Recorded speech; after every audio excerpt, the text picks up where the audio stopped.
Now, when I sat down to the bench today, I sat down with a purpose because I'd noticed last weekend some of my nymph boxes were running pretty low, so I wanted to tie some easy patterns that I can just knock out a bunch of them real quickly, but I know they're going to catch fish. So that's what I'm going to do today.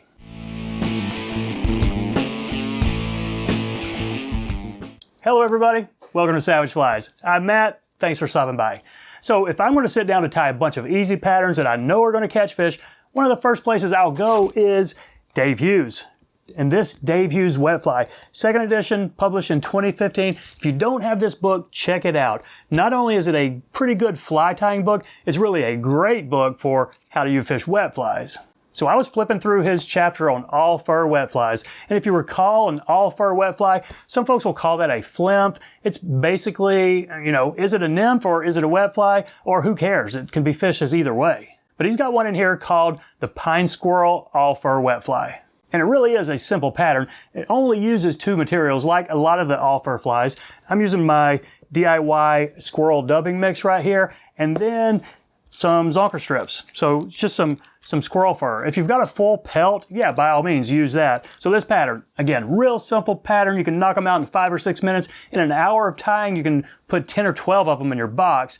And I mean, there is one kind of tricky part to it, but it's not all that hard. With a little bit of practice, you'll be fine. So that's it. And what do I usually say? I'm drawing a blank here. Oh, yes. I think you'll like it. Let's give it a shot. So there it is in the vise. Dave Hughes Pine Squirrel All Fur Wet Fly. Now, sizes for this, pretty much whatever you tie your standard all-purpose nymphs on. 12 to 16 is a good choice. I'm going to go with a 14. This is a 2 extra long, pretty standard nymph hook. And I am going to weight it, although Dave Hughes doesn't weight all that many in his book. When I tie flies of this sort, I usually do weight them. If they don't have a bead on it, I'll put just a few wraps because, I like them to get kind of deep. And otherwise, I'm just using a lot of a split shot or even if this is a top fly of a 2-dropper rig.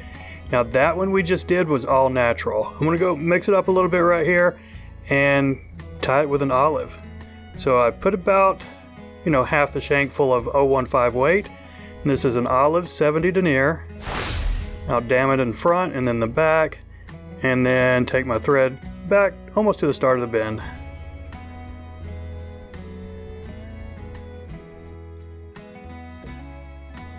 And I've got a little nick in my thread, so I'm going to spin a few wraps here to work past it. Okay, I think we are fine. Okay, now for the tail, it's just the pine squirrel. Now if you have a pelt, yeah sure, cut a little piece off of it. I'm going to be using these zonker strips here because the only pelt I had was a natural, and I want to mix this up, go a little bit crazy here. So this is an olive dyed pine squirrel, and I will just take a small piece right here, and you can just pull it off the hide there. So that's going to be my tail. Let's catch this in, and kind of long, not insignificant. I'd say a hook gap, maybe even a little bit longer. Okay, is that gonna, yeah, that's gonna be fine right there. Let's take a couple wraps back, and I'll use some of that to fill in the gap behind the weight right there. I'm gonna need to snip some of this off just to keep my body a little bit smoother here. Okay, that'll be fine. Now before I grab my dubbing, I'm going to put some wax on this thread for sure. Natural squirrel is pretty spiky and a little bit slippery and not the easiest thing to work with. So I got a good bit of wax on my thread right here, and I'm going to use some olive. This is an olive mix of squirrel, and what is the olive in it is some acrylic. So this is probably 50-50 natural squirrel and olive acrylic yarn. And I'm going to dub probably maybe a 3-inch noodle on right here.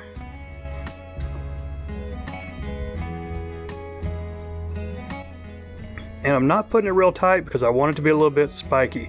Now what you can do if you were using 100% squirrel right here, after you got it on your wax thread, just grab the thread and create a dubbing loop and then spin it. And I do that often, certainly if I'm using 100% Squirrel, just to tighten it up a little bit.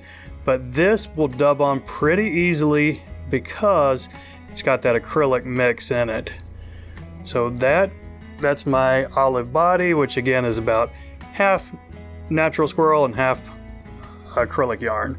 So I think we're fine right there. I don't even need to pick any of that out. If you wanted it to be a little bit more buggy, yeah, take your Velcro or a dubbing brush and just rough it up a little bit. But I think we're fine right there.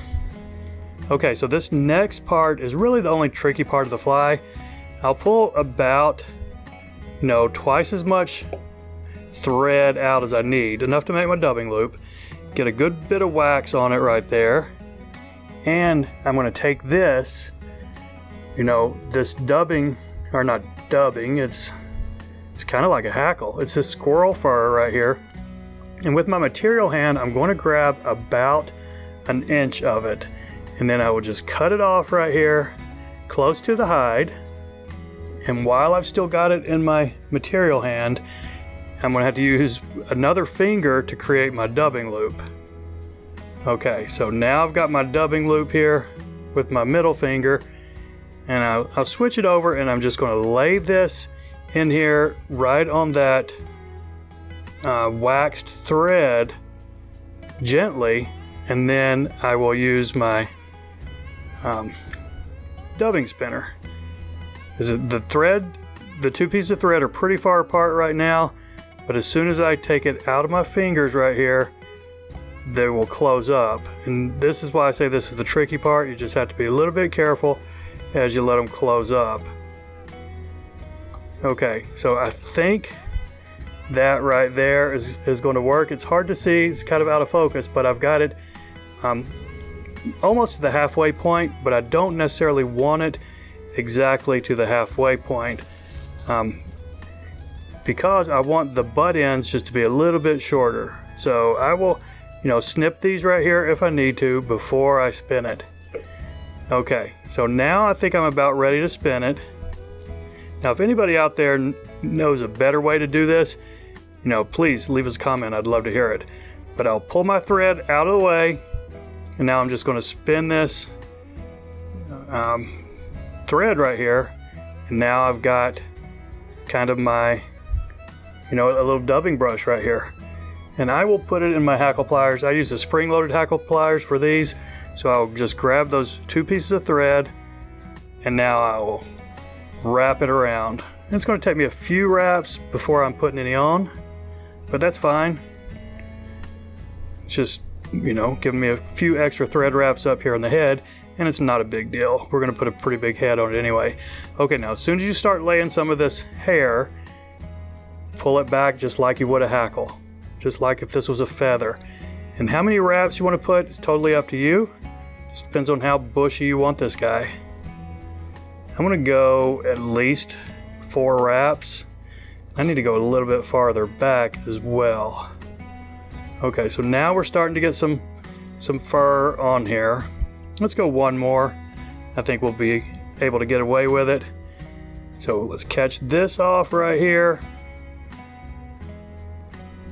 Hopefully I'm not crowding my eye too much. I think we're going to be able to clean that up nicely. But let's go ahead and snip this, dubbing loop off. And wow, that's a big mess right now. But just wait 30 seconds and this thing will be pretty clean. So pull this back with my thread right behind the eye and then ramp up till I get the size head I want. So there we go. And I got a little bit of mess right there. Do I want to snip those?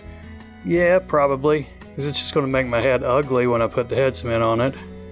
You could try to bury them with more thread wraps, but I don't know how well I would be able to do that. Let's just see. So let's pull that back right here and go right back to the eye again. And it's a nymph, so you can make it as big a head as you want. Certainly big enough for a good wet finish and a nice drop of varnish. Okay, I think that head is going to be fine right there, and that's just about the right amount of, a fur collar. So let's go ahead and wet finish this thing and then see if we have any cleanup. But a big fuzzy all fur wet fly, you probably don't have much cleanup because the intent of the fly is to be a, you know, a kind of big buggy mess. So I guess in the cleanup phase, you might just take your brush and make it rougher, make it even scruffier. But that's it. It's a pretty simple pattern to tie. Only one tricky step that might take you a little while, and that's putting some of that fur in the dubbing loop. But after you've done a couple, it's, you know, you'll get used to it. So that's it, everybody. I appreciate you watching. Y'all take care, and we'll see you next time.